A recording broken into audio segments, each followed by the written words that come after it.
ওঠো ওঠো ওঠো রোজাদার, সেহরির হলো সময়, খোলো খোলো দ্বার। বাতাস ডাকে তোমায়, ডেকে যায় তারকারা, আসমানে আছে যত আলোকিত ফেরেশতারা। ওঠো ওঠো ওঠো রোজাদার, সেহরির হলো সময়, খোলো খোলো দ্বার।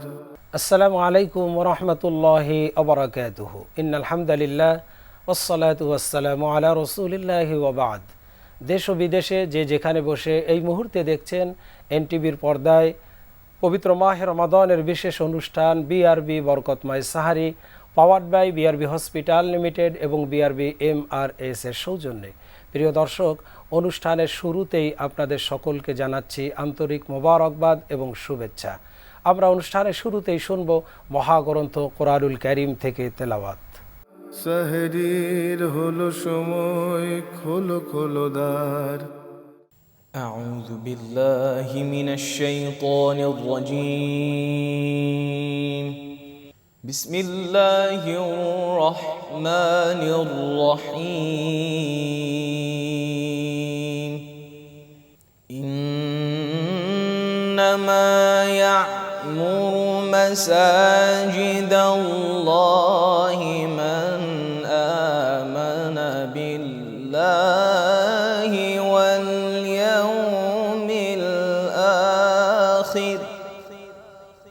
واليوم الآخر وأقام الصلاة وآتى الزكاة ولم يخش إلا الله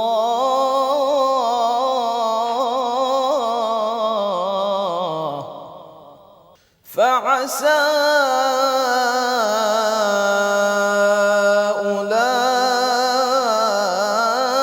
أولئك أن يكونوا من المهتدين. أجعلتم سقاية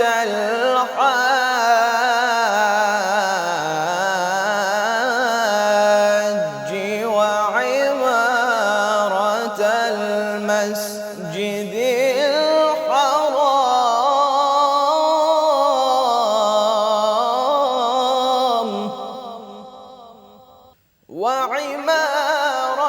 المسجد الحرام كمن آمن بالله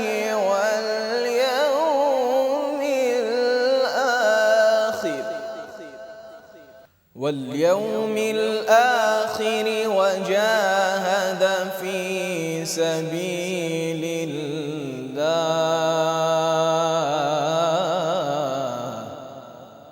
لا يستوون عند الله والله لا يهدي القوم الظالمين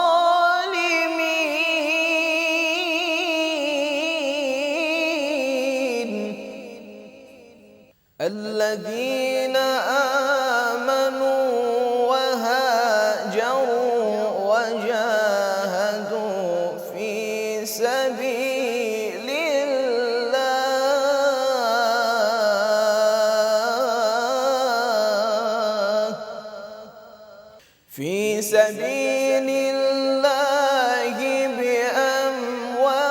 بأموالهم وأنفسهم الذين آمنوا وهاجروا وجاهدوا في سبيل الله بأموالهم وأنفسهم أعظم درجة عند الله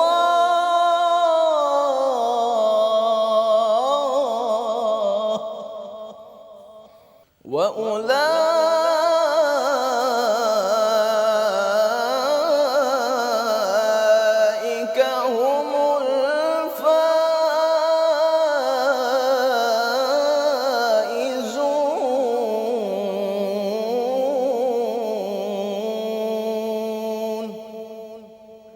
صدق الله العظيم. দর্শক, আমরা শুনলাম মহাগ্রন্থ কোরআনুল কারীমের সুললিত কণ্ঠে তেলাওয়াত। এ পর্বে রয়েছে তেলাওয়াতকৃত আয়াতের তাফসীর। সেহরির হলো সময়, খোলো খোলো দ্বার। আউযু বিল্লাহি মিনাশ শাইতানির রাজিম। বিসমিল্লাহির রহমানির রহিম। ইন্নাল হামদুলিল্লাহ ওয়াসসালাতু ওয়াসসালামু আলা রাসূলিল্লাহ ওয়া আলা আলিহি ওয়া সাহবিহি ওয়া মান ওয়ালা, আম্মা বা'দ। প্রিয় দর্শক, যারা দেশে প্রবাসী যে যেখান থেকে শুনছেন, সকলকে মাহে রমজানের আন্তরিক শুভেচ্ছা ও মোবারকবাদ জানিয়ে শুরু করছি আজকের ধারাবাহিক আলোচনা কোরআন থেকে। আজকে আমি আপনাদের সামনে পবিত্র কোরআন হাকিমের 9 নম্বর সূরা তাওবার 18 নম্বর আয়াত থেকে তাফসির করার চেষ্টা করব ইনশাআল্লাহ।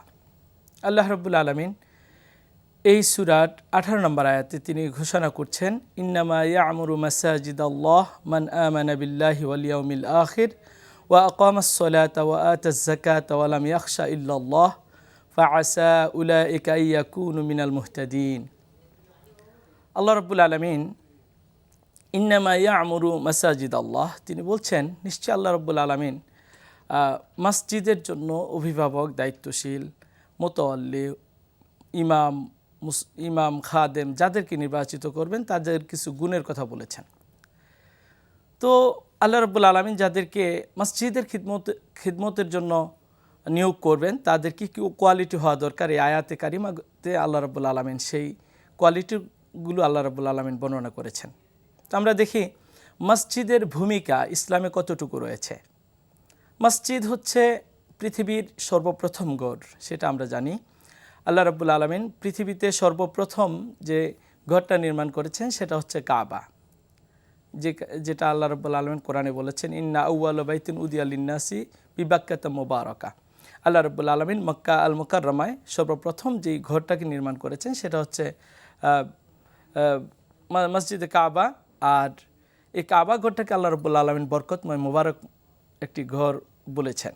আর মসজিদ বলা হয় যেই জায়গাতে আল্লাহ রাব্বুল আলামিনের বান্দারা, তার গোলামরা তার জন্য সিজদা অবনত হয়ে যাবে, সেই ঘরটাকে বলা হয় মসজিদ। তো সেই মসজিদ হচ্ছে আল্লাহর ঘর। আমরা জানি মানুষের ঘর, একজন সাধারণ মানুষের ঘর আর একজন ভিআইপি লোকের ঘর, দুইটা ঘরের মধ্যে অনেক পার্থক্য আছে। ঠিক একজন সাধারণ মানুষের ড্রাইভার অথবা প্রধানমন্ত্রী ড্রাইভার, প্রত্যেকের মধ্যে ক্লাসিফিকেশন আছে। ঠিক পৃথিবীর অন্যান্য ঘরের তুলনায় আল্লাহ রাব্বুল আলামিনের ঘরগুলোর মর্যাদাই তদ্রূপ। আমাদের সাধারণ থাকার বাসস্থান যে ঘর, এই ঘরগুলোর চাইতে আল্লাহ রাব্বুল আলামিনের কাছে যেখানে সিজদা দেওয়া হয় মসজিদগুলোর মর্যাদা অনেক বেশি। মসজিদগুলোর মধ্যে আল্লাহ রাব্বুল আলামিন অনেক ক্লাসিফিকেশন করেছেন, তার মধ্যে সর্বোত্তম যে ঘর, যেই ঘরের মর্যাদা সবচেয়ে বেশি, সেটা হচ্ছে কাবা আল মুশাররফা। আল্লাহ রাসূল সাল্লাল্লাহু আলাইহি সাল্লাম বলেছেন, যে ব্যক্তি কাবা আল মুশাররফায় একটি সলাত আদায় করবেন, আল্লাহ রাব্বুল আলামিন পৃথিবীর অন্য যে কোনো মসজিদের তুলনায় তাকে 1 লক্ষ সালাতের সমান সওয়াব তার আমলনামায় দিয়ে দেওয়া হবে। সেটা হচ্ছে কাবা আল মুশাররফা। ঠিক তদ্রূপ আল্লাহ রাসূল সাল্লাল্লাহু আলাইহি ওয়াসাল্লাম একই হাদিসে বলেছেন, মান সাল্লা ফি মসজিদি হাদা, অর্থাৎ মদিনা মুনাওয়ারায় রাসূল সাল্লাল্লাহু আলাইহি ওয়াসাল্লামের যে মসজিদে নববী রয়েছে, সে মসজিদে যদি কেউ নামাজ আদায় করে তার আমলনামে আল্লাহ রাসূল সাল্লাল্লাহু আলাইহি ওয়াসাল্লাম বলেছেন 1000, কোনো হাদিসে দুর্বল যদিও রেয়াতটা, সেখানে 50,000 সলাতের ঘোষণা দিয়েছেন আল্লাহ রাসূল সাল্লাল্লাহু আলাইহি ওয়াসাল্লাম। ঠিক তদ্রূপ মসজিদে ফিলিস্তিনে যে মসজিদে আকসা রয়েছে, সেখানেও যদি কেউ সলাত আদায় করে, আল্লাহ রাসূল সাল্লাল্লাহু আলাইহি ওয়াসাল্লাম বলেছেন তার আমলনামায় 500 সলাতের সওয়াব তার আমলনামায় দিয়ে দেওয়া হবে। এরপর আল্লাহ রাসূল সাল্লাল্লাহু আলাইহি ওয়াসাল্লাম সর্বপ্রথম মদিনা হিজরত করে যে মসজিদটি নির্মাণ করেছেন সেটা হচ্ছে মসজিদে কুবা। মসজিদে কুবায়ও যদি কেউ, আল্লাহ রাসূল সাল্লাল্লাহু আলাইহি ওয়াসাল্লাম হিজরত করার পরে যখন মদিনা মুনাওয়ারায় অবস্থান করছিলেন, প্রতি শনিবার তিনি পবিত্রতা অর্জন করে পায়ে হেঁটে মসজিদে কুবা পল্লীতে এসে মসজিদে কুবায় সলাত আদায় করতেন, নফল সলাত আদায় করতেন। তখন আল্লাহ রাসূল সাল্লাল্লাহু আলাইহি ওয়াসাল্লাম বলেছেন, কেউ যদি পবিত্রতা অর্জন করে মসজিদে কুবা এসে 2 রাকাত সলাত আদায় করে, আল্লাহ রাব্বুল আলামিন তার আমলনামায় একটি উমরার সওয়াব দিয়ে দিবেন। সুবহানাল্লাহি বিহামদি। ঠিক এই যে ঘরগুলো, মসজিদগুলোর বর্ণনা বিভিন্ন ক্লাসিফিকেশন রয়েছে। আমাদের দেশে আমরা যে মসজিদগুলো দেখি, বাইতুল মুকাররম সহ আমাদের পাড়া মহল্লার যে মসজিদগুলো রয়েছে, এই মসজিদগুলোরও মর্যাদা অনেক বেশি সাধারণ ঘরের তুলনায়। আমরা ঘরে নামাজ পড়লে যে সওয়াব হবে, ঠিক আমরা যদি জুমার মসজিদে এসে আমাদের জামাতের সাথে সলাত আদায় করি, 27 গুণেরও বেশি সওয়াব আল্লাহ রাব্বুল আলামিন আমাদের মসজিদে নামাজ পড়ার কারণে আমলনামায় দিয়ে দিবেন। তো সেই মসজিদের রক্ষণাবেক্ষণের দায়িত্ব একটা বিরাট ব্যাপার। সেখানে আল্লাহ রাব্বুল আলামিন সেই রক্ষণাবেক্ষণের দায়িত্ব যাদেরকে দিবেন তাদের ব্যাপারে বলেছেন যে ইন্নামা ইয়ামুরু মাসাজিদ আল্লাহ, নিশ্চয়ই আল্লাহ রাব্বুল আলামিন আল্লাহর মসজিদের জন্য যাদেরকে দায়িত্ব দিবেন তাদের 5টি কোয়ালিটি থাকতে হবে। 1 নম্বর কোয়ালিটি হচ্ছে তারা মান আমানা বিল্লাহি ওয়াল ইয়াউমিল আখির, যারা আল্লাহর প্রতি বিশ্বাস স্থাপন করবে এবং আখেরাতের প্রতি বিশ্বাস স্থাপন করবে। 1 নম্বর কোয়ালিটি হচ্ছে যারা মসজিদের সভাপতি হবেন অথবা মসজিদের সেক্রেটারি হবেন, ক্যাশিয়ার হবেন, ইমাম হবেন, মুয়াজ্জিন হবেন, খাদেম হবেন অথবা রক্ষণাবেক্ষণের কোনো পর্যায়ে দায়িত্বশীল হবেন, তার 1 নম্বর কোয়ালিটি হচ্ছে সে পাক্কা ইমানদার হতে হবে, আল্লাহর প্রতি ইমানের আস্থা ও ভরসা তার থাকতে হবে। 2 নম্বর কোয়ালিটি হচ্ছে আল্লাহ রাব্বুল আলামিনের উপর ইমানের পরে আখিরাতের উপর তার বিশ্বাস স্থাপন করতে হবে। 3 নম্বর কোয়ালিটি হচ্ছে ইকামিস সলাহ ও আকামাস সলাহ, সে যে মসজিদের রক্ষণাবেক্ষণের দায়িত্ব পেল, যে মসজিদের মোতাল্লি হলো, যে মসজিদের সভাপতি হলো, যে মসজিদের সেক্রেটারি হলো, সে সলাত কায়েম করবে। সলাত কায়েমের বিষয়টা বিরাট ব্যাপক অর্থ বহন করে। যিনি মসজিদের সভাপতি, দেখা যায় তিনি সপ্তাহে একবার অথবা মাসে একবার মসজিদে আসেন, তিনিও সভাপতি, কারণ মাঝে মাঝে ডোনেট করেন বেশি, এটা আমাদের দেশে দেখা যায়। কিন্তু আল্লাহর যে নিয়ম, আল্লাহ যে পদ্ধতিতে দায়িত্বশীল নির্বাচন করার কথা বলেছেন, সেখানে বলেছেন যে মসজিদের যিনি সভাপতি হবেন তিনি সবার আগে আল্লাহকে প্রায়োরিটি দিবেন, আল্লাহর হুকুম আহকাম তিনি পালন করবেন, এর নাম হচ্ছে ঈমান। তিনি আখিরাতকে প্রায়োরিটি দিবেন, এর নাম হচ্ছে ঈমান। তিনি ঘুষ থেকে বেঁচে থাকবেন, তিনি জিনা থেকে বেঁচে থাকবেন, সুদ থেকে বেঁচে থাকবেন, মিথ্যা থেকে বেঁচে থাকবেন, মানুষের উপর জুলম করা থেকে বেঁচে থাকবেন, এর নাম হচ্ছে মান আমানা বিল্লাহি ওয়াল ইয়াউমিল আখির। এরপরে মসজিদের সভাপতির দ্বারা কোনো খেয়ানত হবে না, মসজিদের সভাপতি, সেক্রেটারি, ইমাম, মুয়াজ্জিন কেউ কারো উপর জুলুম করবে না, মিথ্যা কথা বলবে না। তারপরে হচ্ছে আল্লাহ রাব্বুল আলামিন বলছেন মসজিদের দায়িত্বশীলগণ হচ্ছেন তারা সব সময় নামাজ প্রতিষ্ঠা করবে। এখানে আকামাস সলা বলেছেন, আদা ইস সলা বলেননি, আল্লাহ রাব্বুল আলামিন আকামাস সলা বলেছেন। যে মসজিদে দায়িত্বশীল ব্যক্তি সে শুধু নিজেই নামাজ পড়বে বিষয়টা এরকম নয়। ইমাম সাহেব একা একা মসজিদে নামাজ পড়বে না, ইমাম সাহেব তার মহল্লার, তার মসজিদের যত মুসল্লি আছে সকলকে নিয়ে সলাত আদায় করবেন। মসজিদের সভাপতি তিনি মসজিদে সকল মুসল্লিদের খোঁজ খবর নিয়ে মসজিদে নিয়ে আসার, সুন্দর সলাতের ব্যবস্থা করার তিনি সর্বাত্মক চেষ্টা চালাবেন। মসজিদের সেক্রেটারি, ক্যাশিয়ার সহ মুয়াজ্জিন যারা আছেন সবাই নিজে তো নামাজ পড়বেনই এবং এই নামাজকে সুন্দরভাবে আঞ্জাম দেওয়ার সার্বিক ব্যবস্থাপনার দায়িত্ব থাকবে। এটা হচ্ছে আকামাস সলা। এখন দেখা যায় আমাদের দেশের মসজিদগুলোতে, আমাদের দেশের মসজিদে নামাজ হয়, কিন্তু মসজিদের কমিটি নিয়ে দলাদলি হয়। আর মসজিদের কমিটিরা কারো কারো ব্যাপারে বিভিন্ন জায়গায় প্রশ্ন তোলা হয় যে ক্যাশিয়ারে টাকা তসরুফ করেছেন বা সভাপতি তসরুফ করেছেন, কিন্তু মসজিদের ব্যাপারটা তো এরকম হওয়ার কথা ছিল না। অথচ মসজিদ কত বড় গুরুত্বপূর্ণ জায়গা। আল্লাহ রাসূল সাল্লাল্লাহু আলাইহি ওয়াসাল্লাম এক হাদিসে বলেছেন মসজিদ এমন একটা গুরুত্বপূর্ণ জায়গা যে ব্যক্তি প্রথম কোয়ালিটিটা যার মধ্যে থাকবে, আল্লাহ রাব্বুল আলামিন যেটা বলেছেন যে মান আমানা বিল্লাহি ওয়াল ইয়াউমিল আখির, এই গুণটা যদি কোনো সভাপতি, সেক্রেটারি, ইমাম, মুয়াজ্জিন, খাদেমের মধ্যে থাকে, তার অন্তরটা সবসময় মসজিদের সাথেই ঝুলে থাকবে। তিনি নামাজ পড়ে জোহরের সালাত আদায় করে বাসায় গিয়েছেন, তার অন্তরটা মুআল্লাকুন বিল মাসাজিদ। আল্লাহ রাসূল সাল্লাল্লাহু আলাইহি সাল্লাম বলেছেন ইয়াউমা লা দিল্লা ইল্লা দিল্লুহু, যেদিন কিয়ামতের দিনে আল্লাহর আরশের ছায়া ছাড়া যেদিন কোনো ছায়া থাকবে না, সেদিন 7 শ্রেণীর লোক আল্লাহ রাব্বুল আলামিন সেই আরশের ছায়ার মধ্যে স্থান পাবেন। এর মধ্যে এক প্রকারের লোক হচ্ছে যে ব্যক্তির হৃদয়টা আল্লাহ রাব্বুল আলামিনের ঘর মসজিদের সাথে ঝুলন্ত অবস্থায় থাকে, অর্থাৎ সে অপেক্ষায় থাকে কখন মসজিদের মিনার থেকে আল্লাহু আকবার ধ্বনি দিয়ে তাকে সলাতের জন্য আহ্বান করা হবে, আর পৃথিবীর সমস্ত কাজ ছেড়ে একমাত্র আল্লাহর ডাকে সাড়া দিয়ে সে মসজিদে চলে যাবে। আল্লাহ রাসূল সাল্লাল্লাহু আলাইহি সাল্লাম বলেছেন সেই ব্যক্তি আরশের ছায়ায় স্থান পাবেন। এরপরে 3 নম্বর কোয়ালিটি হচ্ছে, পরের কোয়ালিটিটা হচ্ছে ওয়াতাজ যাকাত। তিনি জাকাত আদায় করবেন। মসজিদের সার্বিক দায়িত্বশীল যারা আছেন তারা সব সময় জাকাতের ব্যাপারে, সলাতের ব্যাপারে যেভাবে যত্নশীল থাকবেন, জাকাতের ব্যাপারেও যত্নশীল থাকবেন। তিনি নিজে জাকাত দিবেন, সমাজের সব লোক থেকে জাকাত আদায় করে গরিব লোকদের মাঝে জাকাত পৌঁছে দেবেন। এক্ষেত্রে প্রদর্শনেচ্ছা থেকে আমাদেরকে বেঁচে থাকতে হবে। মনে রাখতে হবে যে আমি জাকাত দিলাম, ঢাক ডুল পিটিয়ে আমি জাকাতের ব্যবস্থা করলাম, আমার এখানে জাকাত নিতে এসে অনেক গরিবরা, অনাথরা, মিসকিনরা পদপিষ্ট হয়ে মারা যাচ্ছে। আমাদের দেশে মাঝে মাঝে পত্রপত্রিকা আমরা নিউজগুলো পাই, কিন্তু এটা অত্যন্ত দুঃখজনক। আমাদের মসজিদের যারা দায়িত্বশীল থাকবেন, তারা সমাজের দায়িত্বশীল, কর্তৃত্বশীল, তারা নিজেদের উদ্যোগে জাকাত কালেকশন করবে এবং প্রয়োজনে রাতের আধারে শুধুমাত্র আল্লাহর ভয়ে গরিব হকদারের নিকট নিয়ে জাকাত পৌঁছে দেবে। এরপরের গুণ হচ্ছে ওলাম ইয়াখশা ইল্লাল্লাহ। মসজিদ পরিচালনা করার ক্ষেত্রে কোন নেতা খুশি হলো, কোন নেতা খুশি হলো না, সভাপতির পক্ষে ইমাম সাহেবের কথা গেল কি গেল না, সেক্রেটারির পক্ষে গেল কি গেল না, ইমাম সাহেব সেটা দেখবে না। ইমাম সাহেব শুধুমাত্র কথা বলার ক্ষেত্রে, নামাজ সলাত আদায় করানোর ক্ষেত্রে, জাকাতের ক্ষেত্রে, সকল ক্ষেত্রে ইমাম, মুয়াজ্জিন, সভাপতি, সেক্রেটারি সবাই শুধুমাত্র ভয় করবে আল্লাহকে, পৃথিবীর কোনো কাউকে পরোয়া করবে না। কারণ ভয় করতে হবে শুধুমাত্র আল্লাহকে। মুমিনরা আল্লাহ ছাড়া কাউকে ভয় করবে না। আল্লাহ রাব্বুল আলামিন সেই সুন্দর আমাদের মসজিদগুলোকে সেই সুন্দর পরিবেশ তৈরি করে দিন, আর মসজিদ থেকে আমাদের সামাজিক সকল কাজগুলো আঞ্জাম দেওয়ার তৌফিক দান করুন।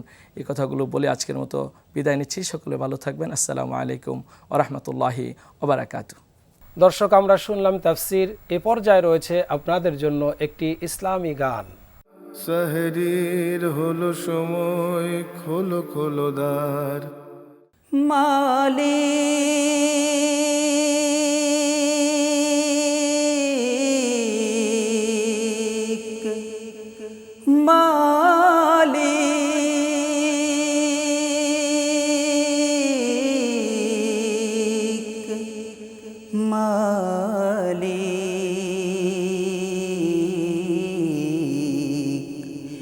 একটি ঘর বানিয়ে দিও মালিক, তুমি জান্নাতে তোমার কাছে আমায় একটি ঘর বানিয়ে দিও, একটি ঘর বানিয়ে দিও। সে বিভীষিকাময় মহাদিনে তোমার প্রতিবেশী করে নিও মালিক, তুমি জান্নাতে তোমার কাছে আমায় একটি ঘর বানিয়ে দিও,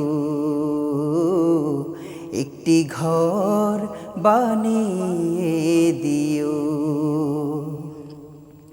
যেদিন কেহ আসবে না কারো কোনো কাজে, যেদিন পাপী পাপের বোঝায় মরবে লাজে, যেদিন কেহ আসবে না কারো কোনো কাজে, যেদিন পাপী পাপের বোঝায় মরবে লাজে, পুলসিরাত পার হতে গিয়ে পিছলে যাবে কত পথিক, আবার কেহ পুণ্য নিয়ে পার হয়ে যাবে ঠিক ঠিক। সে মহাদিনে মহাক্ষণে, সে মহাদিনে মহাক্ষণে পার করে তুমি দিও মালিক, তুমি জান্নাতে তোমার কাছে আমায় একটি ঘর বানিয়ে দিও, একটি ঘর বানিয়ে দিও। তুমি দিও হাউজে কৌসরের পাশে স্থান দিও তুমি, শীতল রোষের নিচে সম্মান তুমি দিও। হাউজে কৌসরের পাশে স্থান দিও তুমি, শীতল রোষের নিচে সম্মান। প্রিয় রাসূলের প্রিয় উম্মত উতরে যাবে মহাবিচার, পরমানন্দে জান্নাতে সাজাবে নব সংসার। সে মহা আনন্দে জান্নাতে, সে মহা আনন্দে জান্নাতে নবীর পাশে জায়গা দিও। মালিক তুমি জান্নাতে, তোমার কাছে আমায় একটি ঘর বানিয়ে দিও, একটি ঘর বানিয়ে দিও। সে বিভীষিকাময় মহাদিনে তোমার প্রতিবেশী করে নিও। মালিক তুমি জান্নাতে, তোমার কাছে আমায় একটি ঘর বানিয়ে দিও, একটি ঘর বানিয়ে দিও, একটি ঘর বানিয়ে দিও। দর্শক, এ পর্যায়ে রয়েছে প্রতিদিনের ন্যায় একটি বিষয়ভিত্তিক টকশো আলোচনা। সেহরির হলো সময়, খোলো খোলো দ্বার। আজকে আমরা যে বিষয়টি আলোচনা করব তা হচ্ছে ইসলামে ব্যবসা বাণিজ্য। ইসলাম যে একটি পূর্ণাঙ্গ জীবন বিধান, সেখানে ইসলামের ব্যবসা বাণিজ্যের মাধ্যমেই মানুষের আয় এবং ব্যয় নির্ধারণ হয়। এই সাবজেক্টটি অত্যন্ত গুরুত্বপূর্ণ বিষয়, সেজন্য আমরা আজকের বিষয় নির্ধারণ করেছি ইসলামে ব্যবসা বাণিজ্য। আর এই বিষয়ের উপরে আলোচনা পেশ করার জন্য আমরা স্টুডিওতে দুজন স্বনামধন্য বিজ্ঞ দেশবরেণ্য আলেমে দ্বীনকে মেহমান হিসাবে আমন্ত্রণ জানিয়েছি। আসুন আমরা আপনাদেরকে আমাদের মেহমানদের সাথে পরিচয় করিয়ে দিচ্ছি। প্রথমেই রয়েছে বিশিষ্ট ইসলামী চিন্তাবিদ, প্রখ্যাত আলেমে দ্বীন জনাব মাওলানা ডক্টর আবুল কালাম আজাদ বাশার। আসসালামু আলাইকুম ওয়া রাহমাতুল্লাহ। এরপরে রয়েছেন আরেকজন বিশিষ্ট ইসলামী চিন্তাবিদ, প্রখ্যাত আলেমে দ্বীন জনাব মাওলানা মুফতি মাইনুল ইসলাম মাজিদি, মুহাদ্দিস, হোসাইনিয়া কামিল মাদ্রাসা, মহাখালী, ঢাকা। আসসালামু আলাইকুম রহমতুল্লাহি ওয়া বারাকাতুহু। প্রিয় মহতারাম, আজকে যে বিষয়টি নিয়েছি ইসলামী ব্যবসা বাণিজ্য। মানুষের জীবনের যে আয় এবং ব্যয়, জীবন নির্ধারণ করার জন্য যে অর্থের দরকার, এই অর্থটা মানুষ দুটো পন্থায় সাধারণত করে, চাকরির মাধ্যমে, ব্যবসা বাণিজ্যের মাধ্যমে। চাকরি যে ফার্মে করে তারাও আবার ব্যবসার মাধ্যমে তাদেরকে এমপ্লয়ার হিসাবে নিয়োগ করে। মানে মূলত ব্যবসা বাণিজ্যটার সাথেই সব কিছু জড়ানো।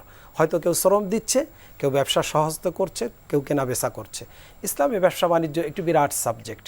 এই ব্যবসা বাণিজ্যের সাবজেক্টটা ইসলামী মুসলমান যারা আমরা, ইমানদার যারা, তারা যদি ইসলামী থিওরিতে ব্যবসা বাণিজ্য না করি তাহলে যে আমাদের এটা ফলপ্রসূ হবে না, বরং যদি আমরা ইসলামের আলোকে করতাম তাহলে এটাও কিন্তু আমাদের একটা ইবাদতে পরিণত হতো। এই বিষয়টি যদি আপনি সুন্দরভাবে দর্শকদের জন্য আলোকপাত করেন। আলহামদুলিল্লাহ, ওয়াসসালাতু ওয়াসসালামু আলা রাসূলিল্লাহ, বাদ। চমৎকার একটি বিষয়ের অবতারণা করার জন্য আপনাকে ধন্যবাদ জানাচ্ছি। আসলে আমাদের অর্থনৈতিক জীবনের অনেকটাই ব্যবসা বাণিজ্যের সাথে জড়িত। জি, ব্যবসা বাণিজ্য আল্লাহ তাআলা হালাল করেছেন। তিনি কোরআন মাজিদে বলেছেন, আহাল্লাল্লাহুল বাইআ ওয়া হাররামার রিবা। আল্লাহ বেচাকেনাকে হালাল করলেন, সুদকে হারাম করলেন। এই বেচা কেনার নামই তো ব্যবসা। জি। এখন এই ব্যবসার মাধ্যমে কিন্তু মানুষের রিজিকের অনেকটারই সমাধান হয়, জি, এবং রিজিকের অধিকাংশটাই ব্যবসার সাথে জড়িত। আর রাসূল সাল্লাল্লাহু আলাইহি ওয়াসাল্লাম সহ অধিকাংশ নবীও কিন্তু ব্যবসায়ী ছিলেন। এবং সাহাবাই কেরামের মাঝে বিশেষ করে যারা মক্কার সাহাবী ছিলেন, মক্কার অধিবাসীরা অধিকাংশ ব্যবসায়ী ছিলেন। আবু বকর রাদিয়াল্লাহু তাআলা আনহু নিজেও ব্যবসায়ী ছিলেন। রাসূল সাল্লাল্লাহু আলাইহি সাল্লাম নিজেও মা খাদিজাতুল কুবরা রাদিয়াল্লাহু তাআলা আনহার ব্যবসায়ের পার্টনার ছিলেন, ব্যবসা করেছেন এবং অনেক নবী এই কাজ করেছেন। ব্যবসার মাঝে আল্লাহ বারাকা রেখেছেন। জি, উদখুলু ফিস সিলমি কাফা, এই আয়াতে কারিমা যদি আমরা সামনে রাখি তাহলে ব্যবসাটাকে ইসলামে ঢুকাই দিতে হবে। নিঃসন্দেহে। আমরা যেহেতু আমাদের জীবনের কোনো অঙ্গকে ইসলামের বাহিরে রাখার অনুমোদন পাইনি, আল্লাহ অনুমতি দেননি, সুতরাং ব্যবসাকেও ইসলামাইজড করতেই হবে, এটা আমরা বাধ্য।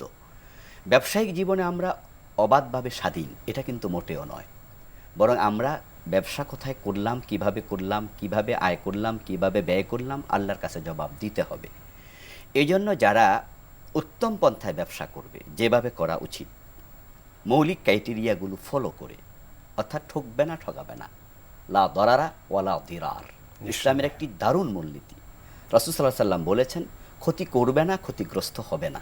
নিঃসন্দেহে। এবং যে ব্যক্তি মান মাকারা মুমিনা ফালাইসা মিন্না, মানুষকে ধোঁকা দেবে, সে আমার উম্মত আর থাকবে না।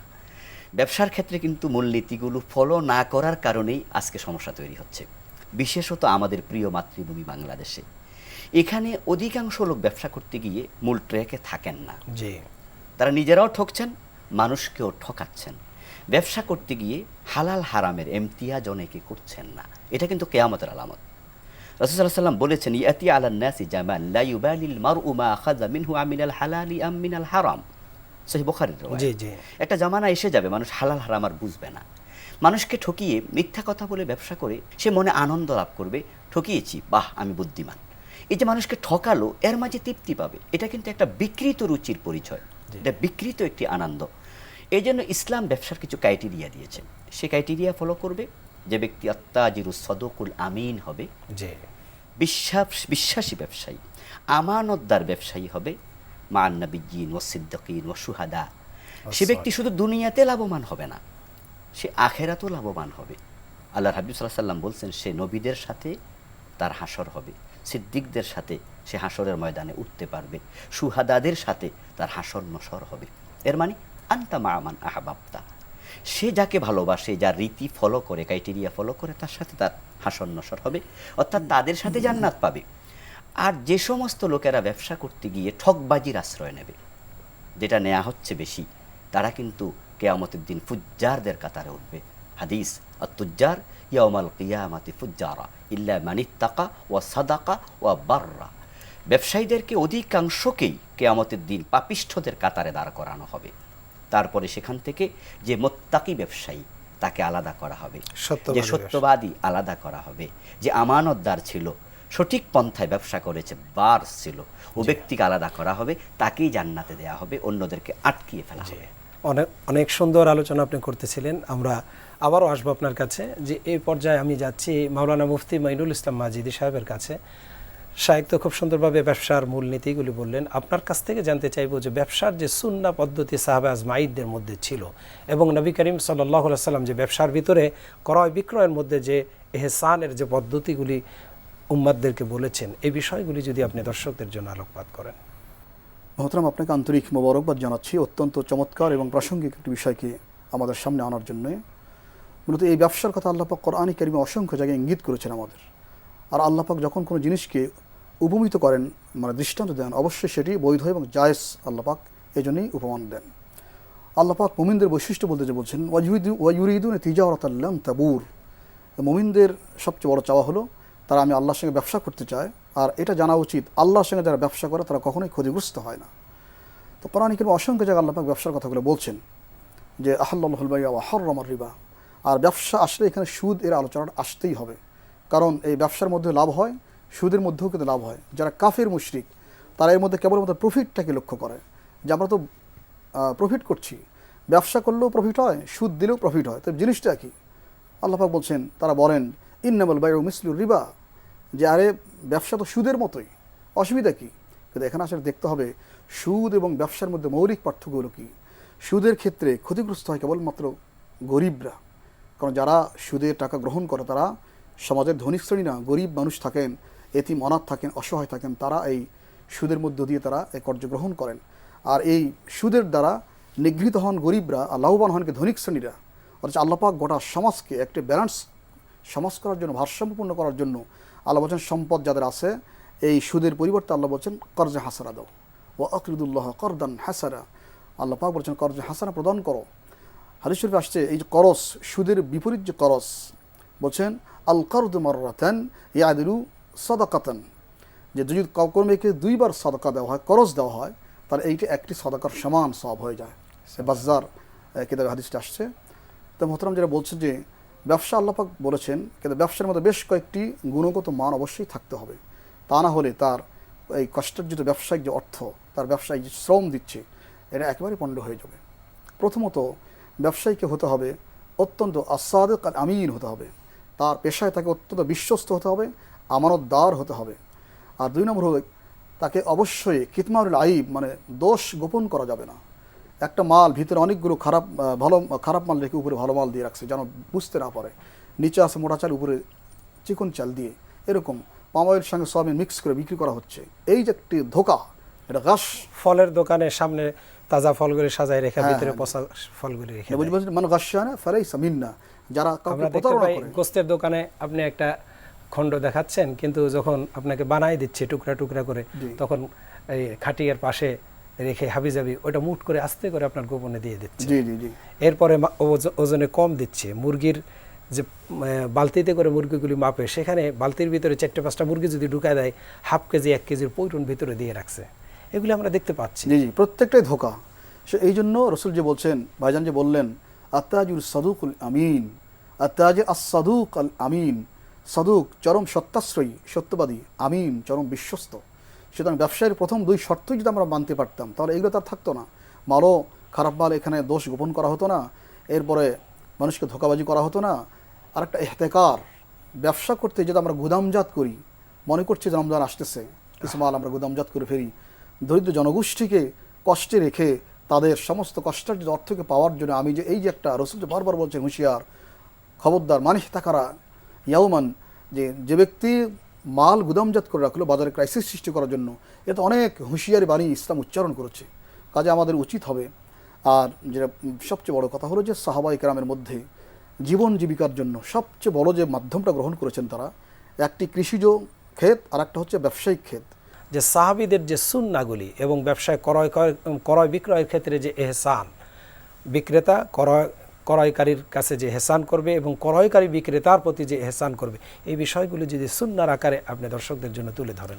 আসলে ব্যবসা বাণিজ্যের মূল যে একটি কথা, সেটা হচ্ছে আত-তারাদি, পারস্পরিক সন্তুষ্টি থাকতে হবে। আপনি জোর করে কাউকে কোনো দিয়ে দিবেন আর তার কাছ থেকে টাকা নিয়ে নেবেন, ইসলাম এটিকে কখনোই সমর্থন করে নাই, প্রমোট করে নাই। কারণ ব্যবসার সংজ্ঞা হচ্ছে আল বাই মুবাদালাতুল মাল বিল মাল আলা সাবিলিত তারাদি, অর্থাৎ পারস্পরিক সন্তুষ্টির ভিত্তিতে যে জিনিস মানে মাল বিনিময় করা হয়, টাকার বিনিময়ে অন্য কোনো মাল বিনিময় হবে, এটার নাম হবে ব্যবসা। তবে আলা সাবিলিত তারাদি, পারস্পরিক সন্তুষ্টির ভিত্তিতে একজন অসন্তুষ্ট থাকবে আর একজন লাভ করবে, এটি কখনোই ব্যবসা হবে না, বরং এটি আরেকটি ধোঁকাবাজি হবে। অনেক সময় বিক্রেতা কাছ থেকে ক্রয় করে নিল ক্রেতা, নেওয়ার পরে ওইটা তার অপ্রয়োজন, কিন্তু সে ফেরত দিতে চাচ্ছে, কিন্তু বিক্রেতা ফেরত দিচ্ছে না। আবার অনেক সময় দেখা যাচ্ছে যে সকালবেলা বাকি দেওয়া যাবে না, সন্ধ্যাবেলায় বাকি দেওয়া যাবে না। এই যে বিষয়গুলি আছে, এই বিষয়গুলি সুন্নাহ কি? আসলে যে অলক্ষণ বলা হচ্ছে, যেগুলো সকালবেলা দিলে বরকত থাকে না, মানে বলা হয় যে শুরুতেই যদি বাকি দেয় তাহলে সারাদিন খারাপ যায়, এই যে অলক্ষণে লা আতিয়ারাত ফিল ইসলাম, ইসলামের মৌলিক একটা কথা, অশুভ লক্ষণ বলতে ইসলামে কেমন কোনো জিনিস নেই। যা হয় আমরা বিশ্বাস করেছি যে অল কদর খাইরিহি ওয়া শাররিহি মিনাল্লাহ তাআলা, আমার ভাগ্যের ভালো মন্দ যা আল্লাহর পক্ষ থেকে নির্ধারিত হবে। সুতরাং সকালবেলা দেওয়া যাবে না, ঠিক দুপুরে দেওয়া যাবে না। আবার বললেন যেটা যে একবার মাল নিয়ে গেলে পরে ফেরত নেওয়া হয় না, না, যদি তার প্রয়োজন না হয় অথবা মালের কোনো খুঁত বের হয়, দোষ বের হয়, অবশ্যই এটা উনি ফেরত দিতে বাধ্য থাকবেন। কাজে এটা লেখা যায় দেখে আমরা বিকৃত মাল ফেরত নেওয়া হয় না, এই কথাটি আসলে সঠিক নয়। কোনো ব্যক্তির অপ্রয়োজন হতে পারে। সুতরাং এই যে আত-তাজিরুস সাদিক আল আমিন যে বলা হচ্ছে, আস-সাদিক আল আমিন, এই যে বিশ্বস্ততা, এটা তো বিশ্বস্ততা একটি প্রকার, যে আপনি প্রয়োজন হবে না ফেরত দিবেন, আপনি হয় সেই জিনিসটা দিয়ে অন্য জিনিস নেবেন অথবা আপনার টাকা ফেরত দিবেন। এটা তো একজন সাদিকুল আমিনের বৈশিষ্ট্য হওয়া উচিত। জি, অসংখ্য শুকরিয়া আপনাকে সুন্দর আলোচনা করার জন্য। যে আমি মহতারামের কাছে আবারও আসছি, যে ব্যবসা বাণিজ্যে আমাদের দেশে মুসলিম সমাজ, এই যে রমজান মাস এসেছে, যেখানে সারা বিশ্বের অমুসলিম দেশেও মুসলমানদের রোজার জন্য তারা এহসান করছেন। যে আমাদের সমাজে মাইনরিটি মুসলিম সোসাইটি বাস করছে, তারা রোজা রাখবে, তাদের রোজার জন্য আমরা একটু সহজ করে দেই, কিন্তু মুসলমানদের জন্য এমন কঠিন করছে, দ্রব্যমূল্যের দাম বাড়িয়ে দিচ্ছে, চুরি করতেছে, ভেজাল মাল গুদামজাত করে নষ্ট মালগুলি বাজারে ছেড়ে দিচ্ছে। এই যে বিষয়গুলি সর্বত্র একটা ঢোকা, এই ক্ষেত্রে আপনি দর্শকদেরকে কি আসলে বলবেন? এটা সত্যি পরিতাপের যে আমরা বিশ্বস্ততার জায়গায় আজকে অনেকে থাকতে পারছি না। আমরা এতটাই দুনিয়ামুখী হয়ে গিয়েছি যে আমার পেট পুরানোর জন্য সামনে যা পাচ্ছি তাই ঢুকাচ্ছি। জি, এই চিন্তা থেকে বেরিয়ে আসতে হবে। আল্লাহ তাআলা কোরআন মাজিদে আমাদেরকে বিষয় নির্দেশনা দিয়েছেন যে একজন ব্যবসায়ী যখন কাউকে দেবে তখন সে ওজনে কম দিচ্ছে, অর্থাৎ যা চাওয়ার তা দিচ্ছে না, জি, অথচ বিনিময় কিন্তু সেটাই নিচ্ছে। 1 কেজি কত টাকা? 200 টাকা, 300 টাকা। সে 1 কেজির টাকাই নিল, বাট 900 গ্রাম দিল। জি। আল্লাহ তাআলা বলছেন ওয়াইলুন লিল মুতাফফিফিন, এই চরিত্রের মানুষের জন্য ধ্বংস, ওয়াইল। তিরমিজির একটি হাদিস, আল ওয়াইলু ওয়াদিন ফি জাহান্নাম ইয়াহবি ফিহিল কাফিরু 40 খরিফান ক্বাবলা আন ইয়াবলাগা কাওরা।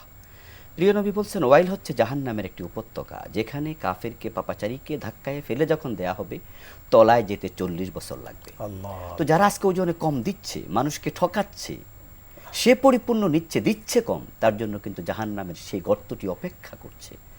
এরপরে আবার দেখেন মিথ্যাশ্রয়ী ব্যবসায়ী এদেশে খুব বেশি, যে লিখছে খাঁটি সরিষার তৈল অথচ খাঁটি নয়, লিখছে খাঁটি মধু পাওয়া যায় অথচ খাঁটি নয়, খাঁটি দুধ পাওয়া যায় অথচ খাঁটি নয়। এটাই কিন্তু বেশি পাওয়া যাচ্ছে। সে মিথ্যা কথা বলছে, যখন সে মিথ্যা বলে ব্যবসা করছে তার টোটাল ব্যবসাটাই কিন্তু নাজায়েজ, হারাম হয়ে যাচ্ছে।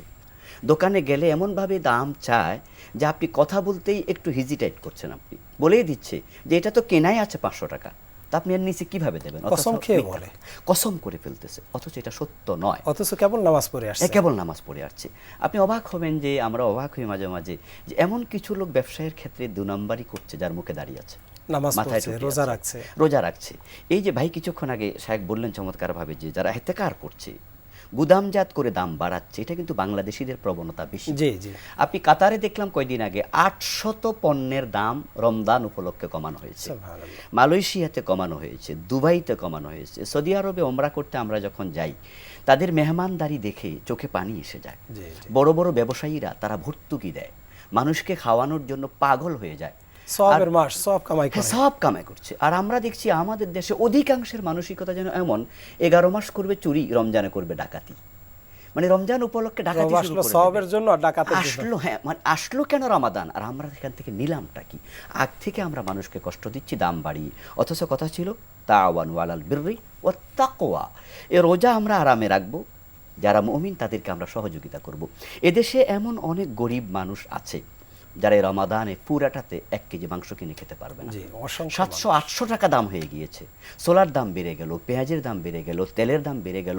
এমন গরিব মানুষ আছে যে ইফতারি করবে চাল দিয়ে, হাতের এখানে চাল রেখে এক মুষ্টি আঙ্গুল দিয়ে ডলা দিয়ে তারপরে পানি দিয়ে ইফতার করবে, সে বুট মুড়ি ছোলা পর্যন্ত কিনতে পারবে না।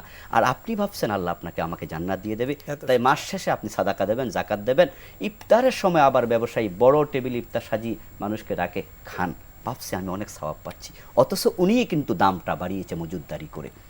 এই যে দ্বিচারিতা, এটা আল্লাহর কাছে বড় অপছন্দনীয়। এই জন্যই কিয়ামতের মাঠে অধিকাংশ ব্যবসায়ী ধরা পড়ে যাবে, তাদেরকে আল্লাহ উপর করে জাহান্নামে ফেলে দেবেন। এই জন্য আমার অনুরোধ থাকবে পুরা জাতির কাছে, ব্যবসায়ী ভাইরা যদি একটু ভালো হয়ে যান আমরা ভালো থাকতে পারবো, কারণ তারাই তো মালে ভেজাল দিচ্ছে। এই যে ফরমালিন মিশিয়ে মালকে দীর্ঘস্থায়ী করার জন্য তারা চেষ্টা চালাচ্ছে, তারা যেন লসে না পড়েন। মানুষের তাকে ক্যান্সার হচ্ছে, ফুসফুস নষ্ট হয়ে যাচ্ছে, রোগ প্রতিরোধ ক্ষমতাগুলো নষ্ট হয়ে যাচ্ছে। ব্যাপারটা কি হলো জানেন? এক জায়গায় ঠকাচ্ছে, 10 জায়গায় নিজে ঠকছে। কারণ সে তো আর সব ব্যবসা করে না, সে করে 1টা বা 2টা, ও 2টাতে সে ঠকালো, আর বাজারে গিয়ে যখন যা কিনলো সব জায়গায় সে ঠকলো। এর মানে কি দাঁড়ালো? কেউ যদি কাউকে বলে তোরে খাইছি, আঙ্গুল একটা সামনে যায়, বাকি 4টা কিন্তু তার দিকে থাকে, অর্থাৎ ও আঙ্গুলগুলো বলে আমিও তোমার জন্য আছি। আর চূড়ান্ত ধরা খাবে কিয়ামত। তা আমরা আসলে ঠকাতে গিয়ে নিজেরাই ঠকছি, আর আখেরাতে তো আছে চূড়ান্ত ঠকা। এই জন্য তাকওয়ার ভিত্তিতে ব্যবসা করলে কি হয়? দুনিয়াতে লাভবান হওয়া যাবে, আখেরাতে নবীর সাথে জান্নাত পাওয়া যাবে। সুবহানাল্লাহ, সুবহানাল্লাহ। ব্যবসায়ীরা নবীদের সাথে, সিদ্দিকদের এর চেয়ে বড় মূল্যবান কি হতে পারে? কত বড় পুরস্কার, অনেক বড় পুরস্কার আল্লাহ জি, তাআলা আপনাদের নির্ধারণ দুজনকে করেছেন। অসংখ্য অসংখ্য ধন্যবাদ সুন্দর আলোচনা করার জন্য। দর্শক, আমরা একেবারে শেষ প্রান্তে চলে এসেছি। আপনারা দেখছিলেন এতক্ষণ পর্যন্ত বিআরবি বরকতময় সাহারি, powered by BRB hospital limited এবং বিআরবি MRS এর সৌজন্যে আজকে যে বিষয়টি আমরা এতক্ষণ পর্যন্ত আলোচনা করলাম, ব্যবসা, ইসলামী ব্যবসা, ইসলামী ব্যবসা, যারা মুসলমান তাদের ব্যবসা হবে ইসলামী ব্যবসা, যারা ইমানদার তাদের ব্যবসা হবে ইসলামী ব্যবসা। আর ইসলামের আলোকে যদি ব্যবসা করা হয় তাহলে কোনো প্রকার প্রতারণা, ধোকার আশ্রয় নেওয়া যাবে না। যদি ধোকার আশ্রয় নেওয়া হয় তাহলে শায়েখ বলেছেন, মান গস্যা ফালাইসা মিন্না, যে ব্যক্তি ধোকা দিবে সে ব্যক্তি আমার দলের কেউ না। বিশ্বনবী যদি দলে না নেয় আপনি যাবেন কোথায়? আর আল্লাহ তো কোরআনুল কারীমে বলেছেন যে ব্যবসায়ীরা হবে অয়েল নামক দোজকের ভিতরে চলে যাবে। সুতরাং ওই ব্যবসায়ী হয়ে আপনার নামাজ, আপনার রোজা, আপনি বিরাট ধোকাবাজি ব্যবসায়ী, এরপর আপনি দান করলেন, মসজিদ মাদ্রাসা করে দিলেন, এতিমদেরকে খাওয়ানোর দস্তরখানা বিছায় দিলেন, এর দ্বারা আপনার কোনো উপকার হবে না। আল্লাহ আমাদেরকে সহি বুঝ দান করুন। হাজা, আমরা শেষ করব একটি ইসলামী গান শুনতে শুনতে। হাজা মা ইন্দি ওয়াল ইলমু ইনদাল্লাহ আলাইহি তাওয়াক্কালতু ওয়া ইলাইহি উনীব। আসসালামু আলাইকুম ওয়া রাহমাতুল্লাহি ওয়া বারাকাতুহু। কি বিপুল সৃষ্টি তোমার, দেখে নয়ন মুগ্ধ হলো। যা দিয়েছ তাই তো অনেক, যা দিয়েছ তাই তো অনেক, কি আর আমি চাইব বলো। কি বিপুল সৃষ্টি তোমার, দেখে নয়ন মুগ্ধ হলো। সেরা জনম মানবী জীবন পেয়ে আমি ধন্য হলাম।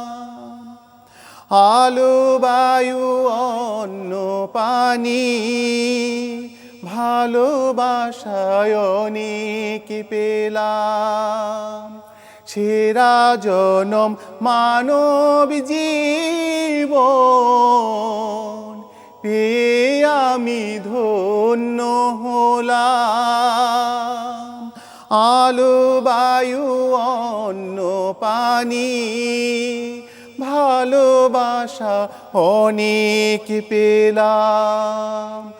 আমার চাওয়া পাওয়ার সকল ফসল, চাওয়া পাওয়ার সকল ফসল তোমার কাছে জমা রইলো। কি বিপুল সৃষ্টি তোমার, দেখে নয়ন মুগ্ধ হলো। অনুভবে তোমায় পাইয়া ধন্য হলো আমার হিয়া। অনুভবে তোমায় পাইয়া ধন্য হলো আমার হিয়া। জীবন পথে চলেছি আমি তোমার ইশারাতে, রোজ হাসরে ধন্য করো তোমার পুণ্য দিদারেতে। আমি চাই না কিছু তোমায় ছাড়া, তা চাই না কিছু তোমায় ছাড়া, কি আর আমি চাইব বলো। কি বিপুল সৃষ্টি তোমার, দেখে নয়ন মুগ্ধ হলো। যা দিয়েছ তাই তো অনেক, যা দিয়েছ তাই তো অনেক, কি আর আমি চাইব বলো। কি বিপুল সৃষ্টি তোমার, দেখে নয়ন মুগ্ধ হলো।